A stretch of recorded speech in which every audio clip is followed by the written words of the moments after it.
안녕하십니까. 맥체인 성경 읽기 열왕기상 15장, 골로새서 2장, 에스겔 45장, 시편 99편에서 101편. 첫 번째 열왕기상 15장, 아비암과 아사의 통치, 다윗 언약의 신실함. 본문에 도움이 되는 배경과 맥락을 소개합니다. 열왕기상 15장은 남유다의 두 왕 아비암과 아사의 통치를 대조적으로 보여줍니다. 아비암은 여로보암의 18년에 즉위하여 3년 동안 다스렸으나 그의 마음이 다윗처럼 온전하지 못했습니다. 그러나 하나님께서는 다윗에게 하신 언약 때문에 그의 후손을 보존하십니다. 반면 아사는 41년간 다스리며 하나님 보시기에 정직히 행하였습니다. 그는 음란한 우상을 제거하고 심지어 자기 어머니가 만든 아세라 우상까지 없애며 신앙개혁을 단행했습니다. 하지만 산당을 완전히 제거하지 못한 점은 한계로 남습니다. 이 본문은 하나님께 대한 충성과 불순종의 결과 그리고 언약의 신실하심을 보여줍니다.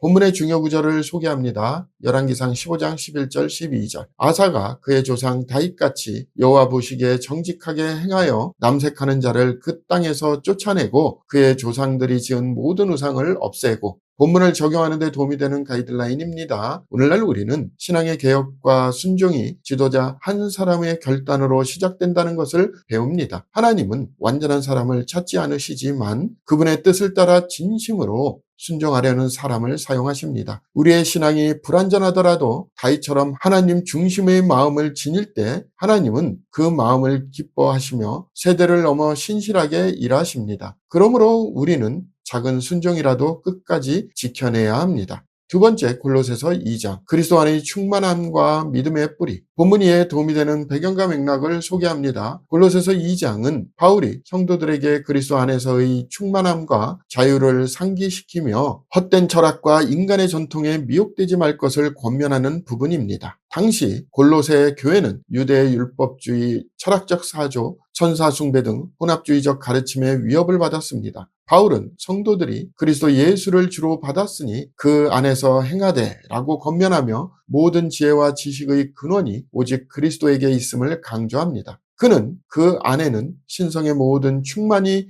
육체로 거하시고 그분 안에서 죄와 율법의 얽매임이 끊어졌음을 선포합니다. 결국 바울은 율법적 규례나 금욕주의 대신 십자가를 통한 자유와 감사의 삶을 살라고 가르칩니다. 본문의 중요 구절을 소개합니다. 골로새서 2장 6절 7절. 그러므로 너희가 그리스도 예수를 주로 받았으니 그 안에서 행하되 그 안에 뿌리를 박으며 세움을 받아 교훈을 받은 대로 믿음에 굳게 서서 감사함을 넘치게 하라. 본문을 적용하는 데 도움이 되는 가이드라인입니다. 오늘날 우리는 외형적 신앙 행위나 인간의 철학이 아닌 오직 그리스도 안에서 뿌리내리는 삶을 추구해야 합니다. 그리스도께서 이미 율법과 사망의 권세를 이기셨기 때문에 우리는 불안이나 두려움 대신 감사와 확신 가운데 살아갈 수 있습니다. 신앙의 성장은 감정적 열심이 아니라 그리스도 안에 깊이 뿌리내릴 때 이루어집니다. 세상의 사상이나 기준이 아닌 복음의 진리 위에 서서 믿음의 자유를 누려야 합니다.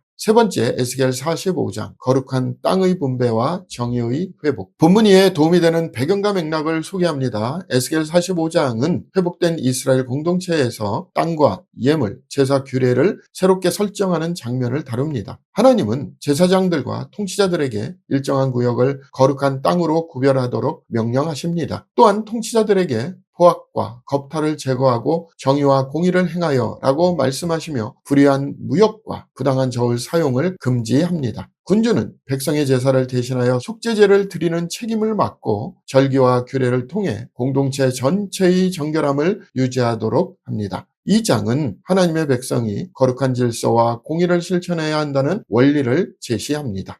본문의 중요 구절을 소개합니다. 에스겔 45장 8절 9절. 이 땅을 왕에게 돌려 이스라엘 가운데 기업으로 삼게 하면 나의 왕들이 다시는 내 백성을 압제하지 아니하리라. 그 나머지 땅은 이스라엘 족속에게 그 지파대로 줄지니라. 주 여호와께서 이같이 말씀하셨느니라. 이스라엘의 통치자들아 너희에게 만족하리라. 너희는 포악과 겁탈을 제거하여 버리고 정의와 공의를 행하여 내 백성에게 속여 빼앗은 것을 그칠지니라. 주 여호와의 말씀이니라. 본문을 적용하는 데 도움이 되는 가이드라인입니다. 오늘날 우리는 세상의 부정과 불의 속에서 하나님의 정의를 드러내야 합니다. 신앙은 단지 예배와 헌신에 머물지 않고 사회적 책임과 공정한 삶으로 이어져야 합니다. 공의로운 삶은 단순한 도덕적 선택이 아니라 하나님 나라 백성의 정체성입니다. 우리는 하나님이 주신 자원을 정직하게 사용하며 거룩한 질서를 삶 속에 세워야 합니다. 오늘의 마지막 본문 시편 99편에서 101편 거룩하신 왕과 경건한 통치자의 길. 본문 이해에 도움이 되는 배경과 맥락을 소개합니다. 시편 99편은 여호와의 거룩하심과 공의로운 통치를 찬양합니다. 하나님은 만민 가운데 높으시며 모세, 아론, 사무엘과 같은 중보자들의 기도를 들으신 분으로 나타납니다. 시편 100편은 온 땅이여 여호와께 즐거운 찬송을 부를지어다 라는 초청으로 시작하는 감사 찬양시로 모든 민족이 여호와의 인자하심과 성실하심을 찬양하도록 부릅니다. 시편 101편은 다윗의 왕권 선언시로 그는 하나님의 인자와 정의를 노래하며 자기 집을 정결히 하고 악한 자를 멀리하겠다고 결단합니다. 새 시편은 하나님의 거룩하심, 찬양의 보편성, 통치자의 경건한 책임이라는 주제를 함께 엮고 있습니다. 본문의 중요 구절을 소개합니다. 시편 99편 8절 9절 여호와여 우리 하나님이여 주께서는 그들에게 응답하셨고 그들의 행한 대로 갚기는 하셨으나 그들을 용서하신 하나님이시니이다. 너희는 여호와 우리 하나님을 높이고 그 성산에서 예배할지어다. 여호와 우리 하나님은 거룩하심이로다. 본문을 적용하는 데 도움이 되는 가이드라인입니다. 오늘날 우리는 하나님을 높이고 찬양하는 예배자가 되어야 합니다. 찬양은 단순한 노래가 아니라 거룩하신 왕을 향한 전 인격적 응답입니다. 또한 다윗처럼 자기 가정과 공동체 안에서 거룩한 기준을 세워야 합니다. 하나님의 통치가 내 삶의 중심에 자리 잡을 때 우리의 삶은 세상 속에서 하나님의 거룩을 드러내는 통로가 됩니다.